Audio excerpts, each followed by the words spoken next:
Let's kick off our opening drive brought to you by Chevy. As list season continues here on the Big Pro Football Show, yesterday we took a look at PFF's quarterback rankings. Today we're taking a look at the NFL's top 25 players aged 25 and under, according to Tyler Sullivan of NFL on CBS. Two Bears made the list. Caleb Williams coming in at number 7, and then Colston Loveland sneaking in at number 25.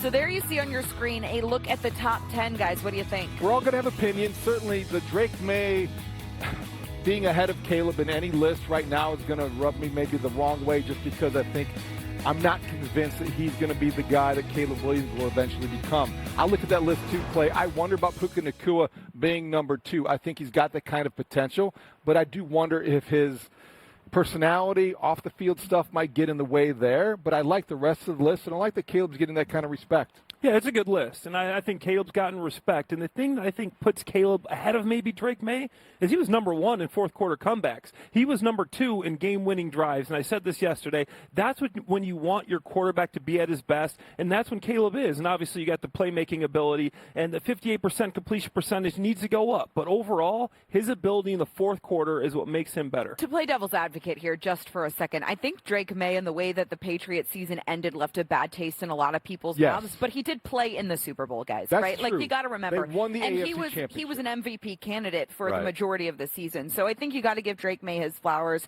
especially just because of the numbers he put on paper. I think that's a fair point. I also am surprised slightly that Bijan Robinson is at the top. I think talent-wise, that's a really easy to understand, but when you look at running back not being a premium position, how often do we hear that? Then here he is at the top of the list of players under 25. I don't even think he's the best running back. Jahmyr Gibbs is all the way down in the bottom half of the top 10. I think he's the best player, the best running back on that list. This guy has 40 touchdowns since he's been in the league. That's the most rushing touchdowns. So for me, Jahmyr Gibbs, Quinyon Mitchell could be a little bit higher. He's lower on the list. So I think maybe those two guys could be up a little bit. 𝗵𝗏, another running back that I thought should have been higher. He's there at number 21. And you look at the list, I'm surprised Jalen Carter is at 17. Jalen Carter, besides some of the concerns you might have of his discipline or off the field, to me, if he's healthy, if he's engaged, he's a top 10 player under the age of 25.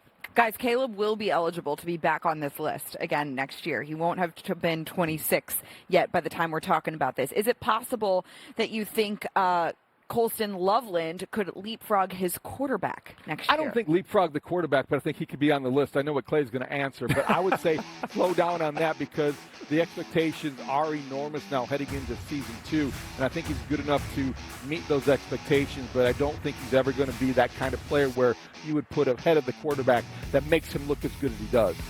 With Colston Loveland, I think he could be a better player at his position than Caleb Williams. I think he has legitimate ability to be the best tight end in the NFL. You look at these yards, but the impressive thing is what he did in the second half of the season. Let's not forget, he came into last year injured. He didn't have OTAs, mini camp. He wasn't even full-go in training camp, and he still finished with those numbers. Second half of the season, number 2 tight end in receiving yards and receptions, plus his blocking ability, but the quarterback is the engine that drives the car. Colston Loveland's a tire. He's one of the pieces that go on that. So Caleb being the engine, being the playmaker, will put him higher, but Colston Loveland, positionally ranked, I think he will be higher than Caleb next year. Quarterback also shows up every Sunday. He's healthy. He's durable. That's a big factor. 100%. Let's go to our second down of this opening drive. And one player that the Bears hope maybe could make an appearance on this list next year, although his position may not help him at that point. But the Bears hope that Dillon Thieneman could have a great season and maybe be on that 25 and under list. Expectations are high for this rookie safety. There's no shying away from it. He's expected to start at safety alongside Super Bowl champion Kobe Bryant, and there is belief around the league that the number 25th overall draft pick will be able to produce right away, with Bleacher Report predicting Thieneman to finish the season with 98 tackles and 5 interceptions.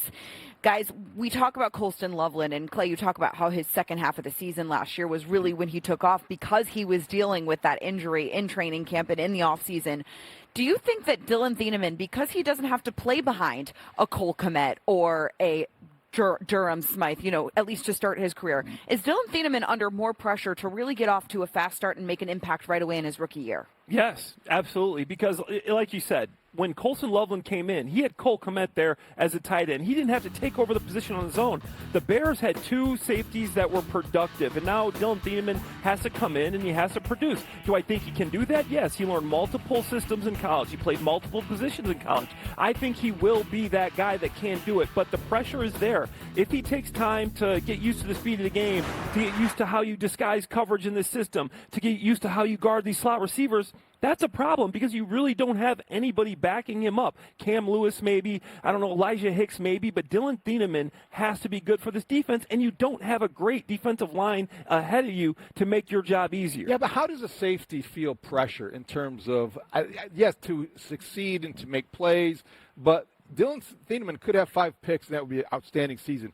Dillon Thieneman could have 1 interception and have an outstanding season. I think the best safety, sometimes you're not going to hear a lot about them because they're going to be doing their jobs quietly. I don't think there is that much pressure. And I think he's playing alongside a veteran. It's going to help him adjust and adapt quickly. And I think when you look at the situation that he's entering defensively, I think he's equipped to handle it better than, not better than Colston Loveland, but Colston Loveland was expected to be a big weapon in an offense that was the centerpiece of this football team. 100%. And I totally agree with you. And I think the offense versus defense conversation is totally valid. But I do think it's worth noting that with someone like Dillon Thieneman, a safety taken at the end of the first round, still a first-round pick, you want to feel your first-round pick on the field every time he's out there. And I think that's maybe where the pressure comes in. But I don't think the pressure is going to get in the way of him doing his job. I don't think it's that kind of anxiety because it's easier for a defensive player to get rid of that anxiety, to unload on somebody, and then all of a sudden you're fine. I think you're biased because your history at the safety position. Colston Loveland had time to become a weapon. Dillon Thieneman has to come in and be a good starter right now. If he's not, the Bears are in trouble in the defensive backfield. All right, let's move to our third down of this opening drive. Yesterday, we spent some time talking about which Bears veterans are under a little bit of pressure to have a bounce-back season in 2026. So today we're going to talk about which young players are ready to break out this year. And no Bear has been more popular for this discussion than Luther Burden III, who finished his rookie season very strong and has been a hot topic this offseason. Ben Johnson, you know, has been quick to praise all the work Burden has put in over the offseason. We know Ben Johnson is buying the stock of one of his first draft picks as the head coach of the Chicago Bears. For today's discussion, let's not include Luther. But I ask you both, which Bears player would you pick to challenge Burden for the biggest breakout player in 2026? Well, I think Burden, and you know how I feel about Luther Burden III, but I also think that you go on the other side of the ball. Terrell Smith could be a guy nobody's talking about. He's the quarterback. He missed last season because of injury. When he was healthy, he was making a run to compete with Tyreek Stevenson for that corner opposite Jalen Johnson. Terrell Smith is a very good football player, sound fundamentally. He plays the ball well, and if he is healthy, nobody is expecting him to do much. And I think sometimes when you don't have that pressure, you don't have the weight of those expectations, you can see him flourish, and I think he could. I like Books. I also like Booker. Austin Booker is my pick. I think this guy's a breakout candidate. Let's go back to the preseason. This guy had 4 sacks, led the NFL in sacks in preseason. I know it's not a big thing. Then he gets injured. He comes back from week 15 on through the playoffs. He has 5 sacks. That's something, that's not nothing. So he's a guy, when I turn on the film, I'm watching the end of the year, this guy was a force. He was giving more pressure than Montez Sweat. He came back, he's bigger. Me and Ruthie were looking at him in OTAs and training camp. I said, that man looks big. He's been doing some arms, David, like you in the gym. So I think Booker is a guy that has a chance to have a breakout season. And if he can, you get some relief from Montez Sweat on the other side. Now they're not going to be able to slide the line one way or the other. It gives people in the middle. You get Grady Jarrett. Obviously, Gervon Dexter is going to have a better chance to get some pass rushes because Austin Booker can break out. They don't have a choice. Austin Booker has to have a breakout season because it's just that time in his career. I'll give you 2 players. I'll go offense and defense. Okay. Jade Walker, you guys know I'm high on him, and he had some breakout moments last season, right, in his rookie year. Yeah. But this is somebody who I think the Bears are actually counting on to have a big impact because they didn't bring in a really big name wide receiver veteran into that room. And then on defense, guys, I don't know if he will have this, but I think it would be awesome for Shemar Turner to make an impact this year in his second season for the Bears on that defensive front. I think this is somebody that needs to be able to impact the game. Obviously, dealt with an injury, sort of underachieved even leading up to that injury. That's somebody that I'd be interested to see if he's able to make an impact. And I think if Shemar Turner and Terrell Smith are in a position to contribute because they're healthy, that will be something that the Bears really didn't look at edge rusher. They didn't really go to cornerback necessarily. They would be huge help. And you remember what Ryan Poles said? He said he thought Shemar Turner was on that same track with Colston and Kyle and 𝗁cie before he got hurt. So that's somebody they believe in. All right, great stuff. Let's go to our fourth down of this opening drive, and we have been keeping our eye on this for the time being this offseason. The upcoming extension for Darnell Wright that is sure enough going to happen. Imminent, thank you to my sports writer to my left. The Bears right tackle is eligible for a new contract coming off a season where he finished second-team All-Pro. Another dominant season could potentially cost the Bears more money if they wait to make a deal. Do we think Darnell Wright will be extended before the start of the season? Could it happen before training camp? I think it would be really good for everyone if it was taken care of. You don't want that kind of thing lingering. It's not really a distraction, but you know, Clay, as a player, you just like to take care of your business and then focus on things on the field.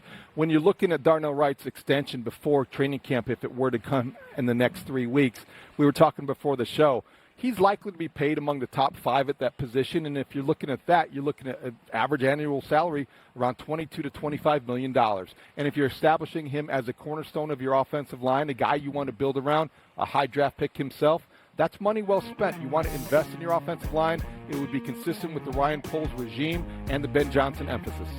I lean yes to get it done, but you don't have to force it because you already picked up his fifth-year option, so you've got him under contract until 2027. But here's the thing, David, as we all know, if you wait, the price goes up. It's not going down, it's going up. It's like, obviously, the grocery store prices right now. It's going up. So if you get it done early, you've been waiting to find consistency on your offensive line. You got a left tackle, you got a right tackle that plays through injuries. Last year, he was all-pro, and he had a torn ligament in his elbow, and he played the whole season. So that's the type of guy you want on your team. Quickly from the player perspective, shouldn't he want to get it done sooner to protect himself against an injury? Yeah, absolutely. You want to get it done as soon as possible. You don't have to think about it. You're covered for a long time. And it's just something that it gives you confidence that your coaching staff, that your front office believe in you and they want you there. Plus, Clay, think about the juice it would give that offensive line as a unit, locker room, culture. Anytime one of your own gets a big deal, I think that's just a great mood boost. We saw it happen with Cole Kmet, Jalen Johnson recently. These are things that I think lift everyone around you. The Bears haven't extended a first-round draft pick in a very long time. There you go. Kyle Fuller. That's the last one. One of their first round picks. Yes, exactly.